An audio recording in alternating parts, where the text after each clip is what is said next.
안녕하세요. 주변들의 조민근 변호사. 안녕하세요. 송재승 변호사입니다. 최근에 사무실 이전했잖아요. 저희가 여러분들이 많이 사랑해 주시고 관심을 가져주셔서 2배 정도 규모의 이제 사무실을 이전할 수가 있었어요. 그죠? 그렇죠. 네, 정말 이렇게 관심 가져주셔서 너무나 감사합니다.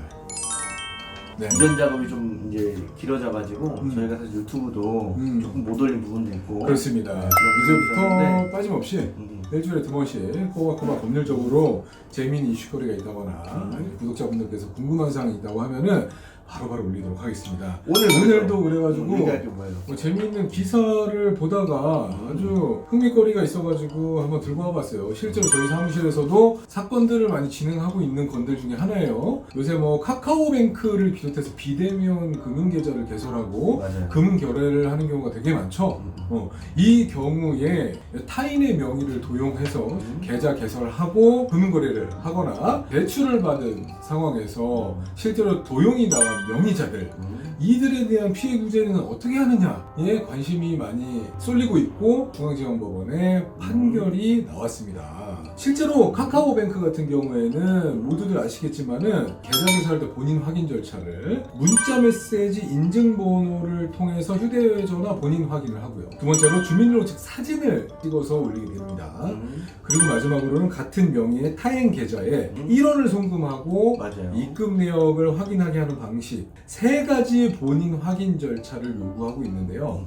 이거를 뚫고 명의를 도용을 해서 계좌를 개설하였을 뿐만 아니라 대출까지 받은 상황에서 이제 명의를 도용당한 사람이 대출금을 갚아야 되는 얼토당토하는 상황이 발생해가지고 문제를 해결하기 위해서 카카오뱅크에 대한 채무가 없다. 대출은 내가 받은 게 아니기 때문에 대출은 내가 갚을 의무가 없다. 라고 채무 부존재 확인 소송을 제기한 사건이에요. 저는 은행의 자문 변호사를 하고 있기 때문에 이런 사건들을 많이 진행을 하고 있고 많이 경험을 여기에 해보죠. 대해서 굉장히 연구를 많이 했어요. 근데 맞습니다. 사실 문제가 뭐냐면 전자서명 및 전자거래 기본법이라고 있는데 네네네. 거기에서는 비대면 대출이나 이런 것들에 대해서 은행이 기본적인 확인 절차를 거치면 은행에 과실이 없는 걸로 봐가지고 네네. 규정만 보면 은행이 굉장히 유리하게 되어 있는 것처럼 돼 있어요. 맞아요. 그래서 과거에 은행이 상당 부분 거기에 대해서 승소를 하거나 이런 사건들이 많았는데 최근에는 이 기조가 좀 바뀌고 있어요.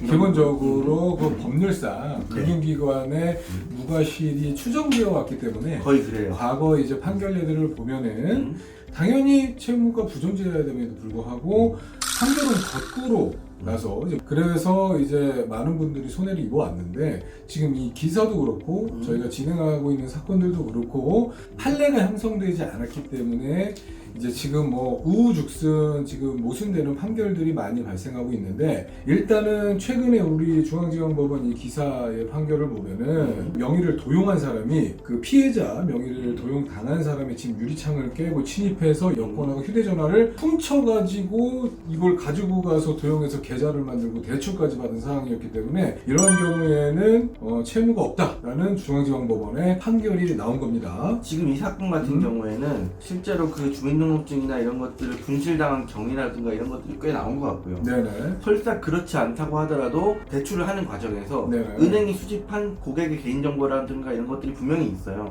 그런 것들을 소송 과정에서 다 드러내가지고 은행이 모든 수집한 정보들을 종합해 봤을 때 네네. 이게 과연 그 사람이 직접 대출 신청을 한 것으로 볼 수 있느냐라는 부분을 평가를 해봐야 되는데 이제까지 그런 부분들에 대한 대응이 제대로 안 됐던 것 같아요. 금융감독원으로부터 이제 확인한 자료에 따르면은 비대면 계좌 개설 관련 민원이 2016년도에는 106건에서 현재는 414건으로 4배가 늘어나고 명의도용 민원도 2.5배 정도가 늘어났다고 해요. 피해만 입고 있던 사람들의 목소리가 모아지고 하다 보니까는 하급심 재판부들에서는 이 사람들이 너무 억울한데 무조건적으로 금융기관의 무과실을 추정하면 안 된다라는 기조에 따라가지고 채무부존재 확인소송 같은 경우에는 적극적으로 인용을 해가지고 명의 도용당한 사람한테는 채무가 없다라고 판결을 선고하고 있는 것으로 보입니다. 그렇게 되려면 사실 전자서명 및 전자거래 기본법의 규정이 달라져야 돼요. 당연하죠. 저희는 어쨌든 간에 비대면 계좌 같은 걸 이용하는